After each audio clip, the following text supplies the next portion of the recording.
Hello, friends. Welcome to Squaird Plans, where creative planning and organization comes to life. I'm Stephanie, and today we'll be designing my health planner for the last week in February with a colorful gardening theme. So come play with me. And I've got a million different washi options ready to go, along with some ink and a blending brush, these Happy Planner sticker books, and this Plenty Thing sticker book, which I'll pull from. Okay, you guys, so this week I had planned to do a little something different with my plan with me.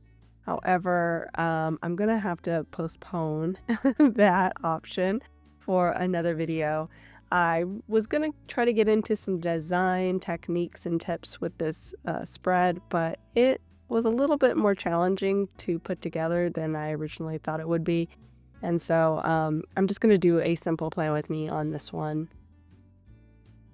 That kind of explains the starting point that I had for here, since I had originally thought I was going to do more of a raining down of these smaller elements from the top of the page, and then ended up kind of pivoting midway and moving it down to the bottom. But I'll start setting things up now. The way that I am putting the items on the sheet is by size. The objects have usually like a bigger version and then a slightly smaller version, or even smaller than that. So I'm putting anything that's on the bigger side towards the bottom of, well, I guess it would be more towards the center of the page, and anything that's smaller near the top. So it gives a bit of dimension to the spread and gives you an idea of things being smaller as farther away and things that are bigger closer to you. That's how I'm trying to lay it out, and I'm taking everything into consideration as far as its proportional size. So the carrots, as opposed to the apple, like how big each one would be in real life, and trying to pull that idea in as well as far as the depth perception of what I'm working with. These are little things that I kind of think about as I'm planning. Of course, this is totally up to you. You don't have to do this method. I just feel like it enhances the look of my spreads a bit to add that extra layer of depth. So now I'm laying in the stat stickers I forgot to show and pull at the very beginning of the video. I put these in on all of my health spreads. They just help me get a good idea of how each day was health-wise. I have an Apple Watch, and I usually track all of my fitness goals through that, and then use that to help me plan for the next day, if that makes sense. So if I don't hit my targets or my goals, gives me a little bit of a push to do better the next day. Or if I'm doing really great on one day, I kind of celebrate that. So I really like the feedback I get from having a fitness watch and having those stats at the ready. So I've just laid those straight across the middle of the spread, and I've pulled in a quote that says plant seeds. We'll see if that sticks around. All of the other stickers I pulled already have come from a green background sheet versus that one quote that doesn't. So we'll see how that works out. Also, I'm in the Plenty Thing sticker book now, pulling in some hexagons for my workout tracking, and I'm putting in as many as I think I'm going to need, but I'm looking at the spread and I'm just feeling like these hexagons aren't working. I did try moving them up to see if that was really the problem, but upon inspection, I realized that they're just too similar in size to the smaller elements that are at the top. And so it just starts to look a little too busy versus being, more proportional in scale around the spread. That said, I went back and replaced all of those hexagons with some longer, kind of bigger boxes that I think will just feel better on the spread as far as proportion. I'll still have enough room, I think, to track all of my workouts. I'll just get creative with how I'm writing things in, and it should fit the bill functionally when I'm done with a week.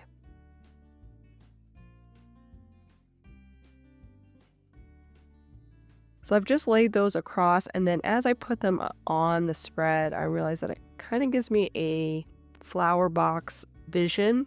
So I'm playing around with the washi tape right now, just kind of seeing how I'm going to lay that in as well, because I'm thinking to move these boxes down to the bottom, again, to give a little bit more of a flower box or gardening box look to them. I just realized that I probably should have fixed the layering there. So the topmost black box now kind of ruins the box look that I was going for, the gardening box, a flower box look, because I've layered it on top instead of behind that bottom box.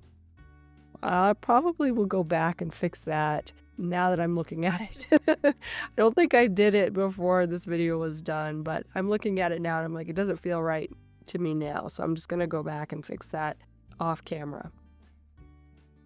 Anywho, we're going to continue with it as is. And at this point, I realized that I really didn't like the heaviness of the boxes at the bottom without some decor kind of around them.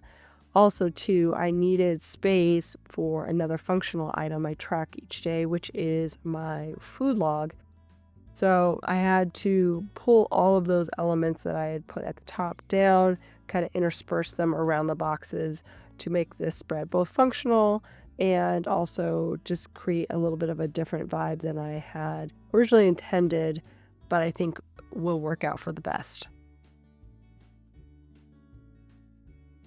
So I've used all of the single items that were on that sheet of green stickers, and now I have 2 bigger quotes left over that have like this wreath of smaller items around them, and then 1 more quote that has a different font for some reason than the rest of the quotes, so I ended up not using it. When I have a sheet of stickers that really don't have anything else like it in the sticker book or in my stash, I will try to use all of the stickers up that I can in one spread, just to make things go the distance. It's really hard to incorporate just a single quote when it has a unique look to it, or a single sticker or a couple stickers that don't really match with anything else that you're using. So I tend to, what I call, blow out the stickers, just use them all up at once if I can, and I will find a place for them. If there is any amount of room, I will put them on somewhere and make it work. So that said, I am cutting up those quote stickers into pieces, and I'm just going to use that to fill in some more around these boxes and create that kind of floating vegetable, whatever else is in this look around the main boxes there. I ended up hand cutting those with scissors, and it was a little bit hard to do. So what I ended up doing on this second quote was to go with my precision cutter and cut the sticker right on the sticker sheet, just to make my life a lot simpler. And this is just a small pen knife, but I use this all the time. So if you're new to planning and you need some ideas for things to help your planner life, if you do sticker planning in particular, a pen knife like this one is so helpful versus like an X-Acto knife, which I feel like is just so cumbersome when I'm trying to cut things here for my planner designs. I will have that linked below in my favorite things section of the video description. And pretty much anything else I'm using, I always try to include links to the sticker books and the inserts that I'm using.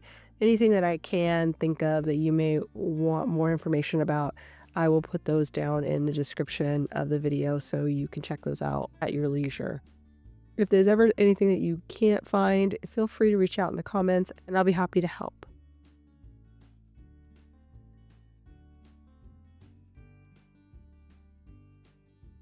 Okay, so I've pulled in a couple of the quotes from the wreath quotes and layered those in along with some of those smaller items that were around those quotes. And I'm just doing a little bit more of a hierarchy again, where the bigger items I'm putting towards the bottom of the page and the smaller items more towards the center to create that illusion of depth. It's pretty subtle on this one. Sometimes I have a very prominent size delineation on the stickers where, some are huge and then some are small, and it's a little bit easier to see. This is, again, a little more subtle, but I think it's valuable for the overall look and feel to have that variation.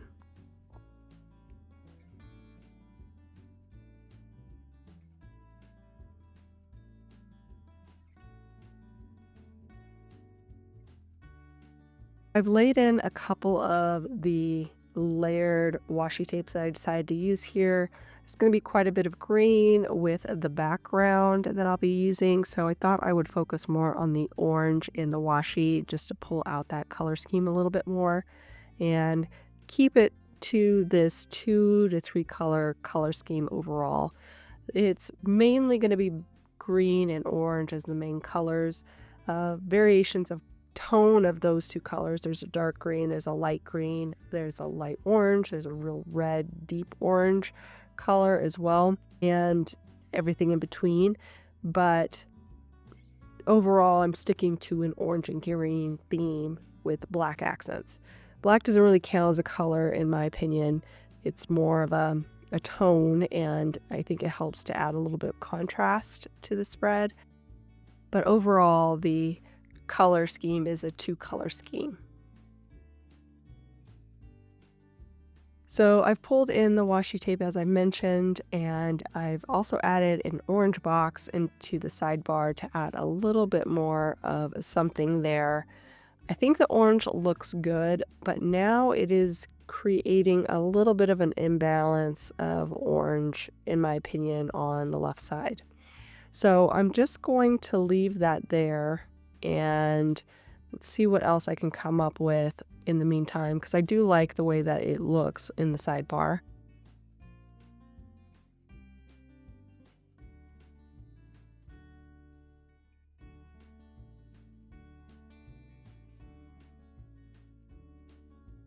I also went into the Plan Anything sticker book and decided to look for a larger quote that I could pull in that maybe matched with the fonts that were already on there from the Happy Planner sticker book and the quotes that I pulled from there. And I found one. So I went ahead and kind of modified it to suit my needs and have put that in the sidebar along with a new box that is now in more of that red orange tone with a smaller box overlaid, which I've trimmed out the header of. I just felt like that helped balance things out a little bit more because I had 3 major clusters of orange already on the spread.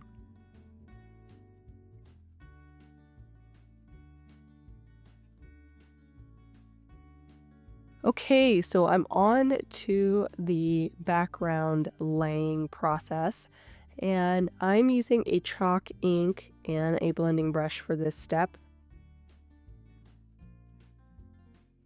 These chalk inks are really great for planning if you are interested in adding some more mixed media techniques into your spreads. Chalk inks sit on the top of the page and don't bleed. They have a little bit more of a powdery look to them, and they almost like when you touch them, it's a little bit waxy in feel. It's good in 2 instances. One, that you can lay stickers right on top of it, and usually they'll come back off because of that slight waxiness to the ink if you need them to. Also, too, the fact that it doesn't bleed, as I mentioned before. And one other thing that's really great about these blending inks is that you can write right over them, these chalk inks. And when you are trying to add color to a spread and still need it to be functional, it's just a great way to do that and not steal space that you need to actually utilize your spread. So I love bringing them in for some added color and detail into my spreads when I can, and I just think they're a great tool to have in your design bag, if you will, for your spreads to make them more lively and colorful without any of the downsides of taking up more space or worrying about bleed through with regular stamping ink, that kind of thing.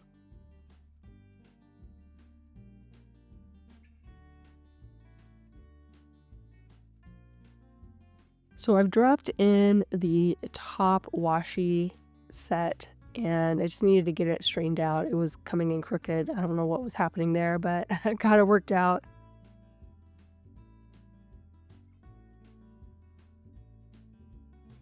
I've also moved over the sidebar box with the quote I had pulled and kind of modified there for that.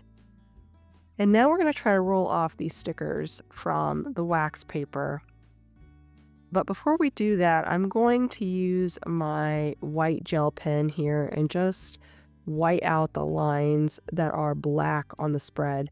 Just kind of clean things up, make it look a lot softer down there so there's no black lines just, popping through any of these clear stickers, and gives it a bit more of a seamless look. There are quite a few lines on this spread because I like to use a lined vertical layout for my health just to keep things neat and tidy because I do write in quite a bit on these spreads. So the gray lines there, though, don't really bother me. They tend to just kind of melt into the background versus those black lines, which I feel like just really pop out from behind. So I'm just going to go back through here and use my blending brush to add a bit more of the green on top of the lines I just covered. In some instances, I felt like it covered really well, and then in some other areas, I felt like it didn't, and it just kind of made the white line, more prominent. So it just depends. I don't know on what, but for some reason, maybe the pressure I put or the added height, if there's any dimension to the ink that I've laid down, I don't know. But anyway, I did that, and I just think that step was a nice way to try to blend those white lines in just a little bit more. But I do like to do those after I lay down the ink because the ink, when I'm blending it in, usually will pick up a little bit of the gel ink from the white pen and then cause an issue.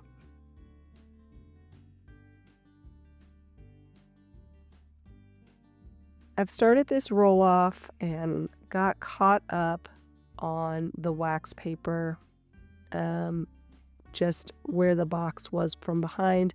I picked it out and got it back on track, but now I need to reset a few things and try this again. We'll start with the other side this time, see if I can get a little bit better roll off on this side.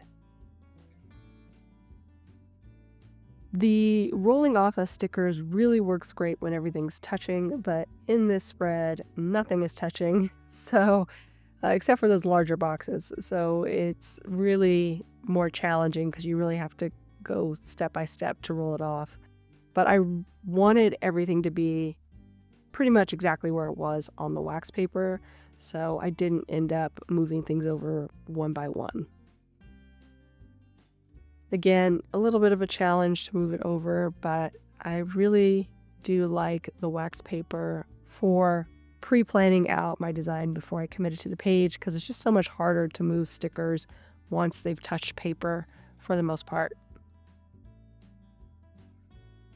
And it looks like I did fix the box layering, thankfully, now that I'm looking at it. So that bottom box looks like it's at the very front, and the two boxes behind kind of look back further. That's what I was referring to earlier when I was discussing the depth perception there on those boxes.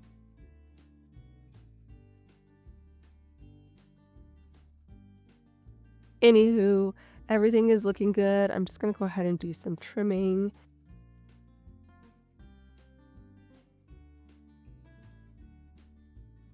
even pull out my sticker spatula and cement everything down since there's a lot of air gaps in between them. I will also separate out the pages, and then I will also need to clean out the holes. So I'll do that just with my precision cutter real quick and my little cutting mat. At the very end, I did kind of feel like maybe I wanted to add some more of the green to the top to sandwich in the top and the bottom, kind of make a nice white area in the middle, but changed my mind. But that could be a really nice added feature, I think, if you want to take on a spread like this in your planner.